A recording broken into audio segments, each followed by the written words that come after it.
अद्य वर्तते अस्मत्समक्षं वार्तावल्यन्तर्वीक्षणसरण्यां समुपस्थिता चीनदेशवास्तव्या मूलतः अथ साम्प्रतं जवाहरलालनेहरूविश्वविद्यालयस्य संस्कृतसंस्थानतः स्नातकोत्तरोपाधिं समर्जितप्राया चांग येंगसेन अर्थात् अंजलिः। नमस्ते, स्वागतमपि च ते। नमो नमः। कथं चीनदेशवास्तव्या तावत् स्निग्धमनाः संस्कृते अभवत्? तत्र के सिद्धाः अभवन् नाम सहायकाः प्रेरकाः संस्कृतावधारण सम्भाषणक्रमे? पूर्वम् अहं ग्वाङ्गडोङ्ग् यूनिवर्सिटी आफ् फॉरेन स्टडीस् इत्यत्र हिन्दीभाषां पठामि स्म। तत्र यः पुस्तकालयः अस्ति तस्मिन् संस्कृतसम्बद्धानि पुस्तकानि अपि लभ्यन्ते। तर्हि मया 范语入门 इत्याख्यं पुस्तकं प्राप्तम्। एतस्मिन् पुस्तके नानासंस्कृतग्रन्थानाम् अंशानां समाहारो भवति। अतः एतत् पुस्तकं पठित्वा मदीयम् औत्सुक्यं जातं। तदनन्तरम् अत्र भारतवर्षम् आगत्य संस्कृतं पठितुम् आरब्धवती।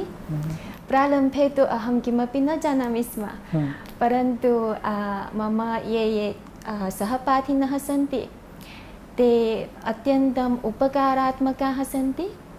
तेषु कश्चित् मां संस्कृतव्याकरणं पाठयति स्म, अपरः संस्कृतस्य शुद्धोच्चारणम् अध्यापयति स्म, अन्यश्च मह्यं स्वकीयं पुस्तकानि अपि दत्तवान्। तेभ्यः अहम् अतीव कृतज्ञं ज्ञापयामि।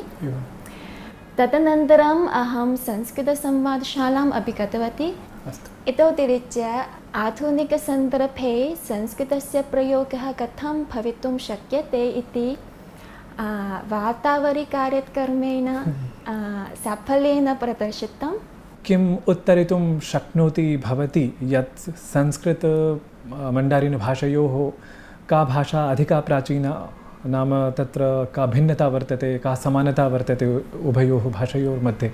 उदाहरणार्थं स्वौ च समौ षष्ठाभ्यां भिस्ङेभ्यां भ्यस्ङसिभ्यां भस्ङसौ संज्ञोसु इति 21 सुपः प्रत्ययाः सन्ति।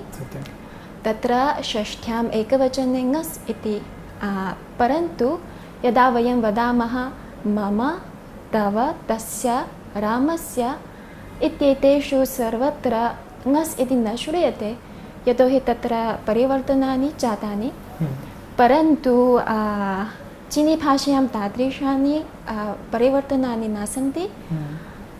उदाहरणार्थं मम इत्युक्ते चीनीभाषायां वो त, तव नीत, तस्य थात, रामस्य लोमोत, सर्वत्र त इति श्रूयते।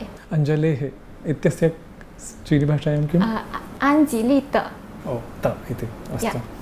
परन्तु उभयोः भाषयोः साम्यमपि वर्तते। तयोः स्वराः सन्ति।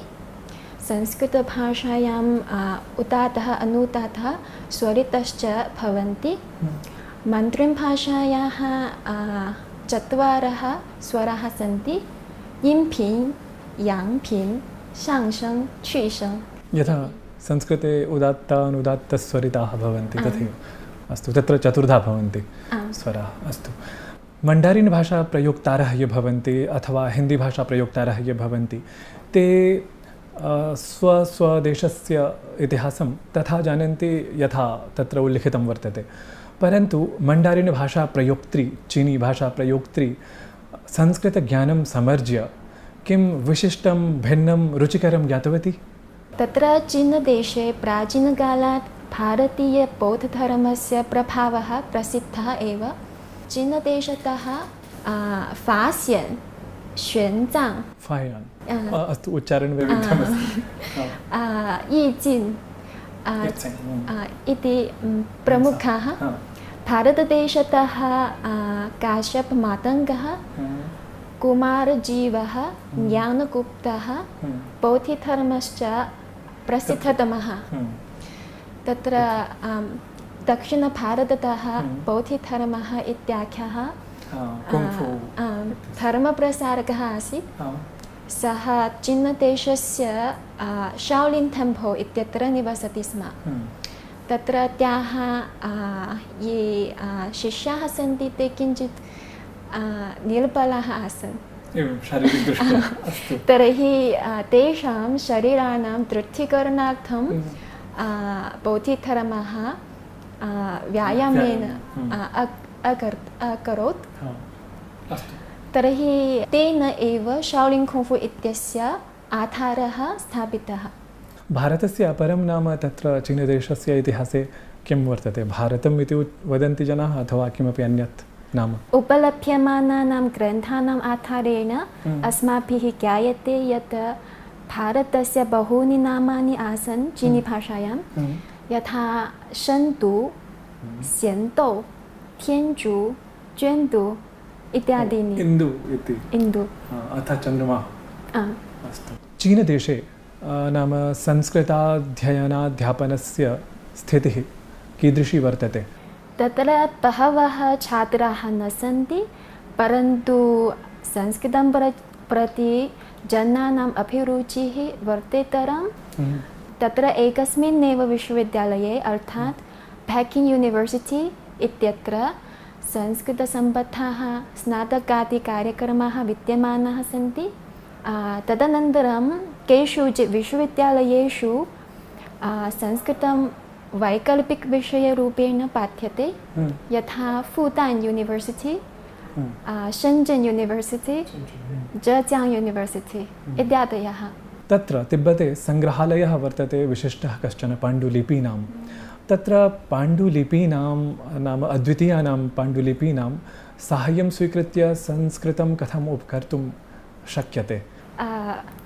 तत्र तिब्बत् मध्ये वस्तुतः ये धर्मसङ्ग्रहालयाः सन्ति तेषु प्रायशः 60,000-प्यधिकानि संस्कृतपाण्डुलिपीनां पृष्ठानि सन्ति।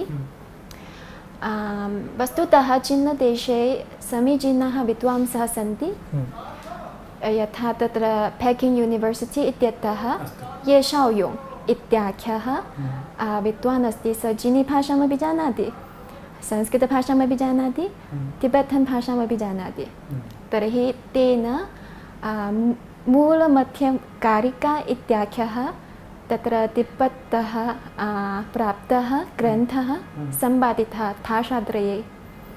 तर्हि मन्ये यदि अहं भाषात्रयं जानामि तर्हि गमिष्यामि।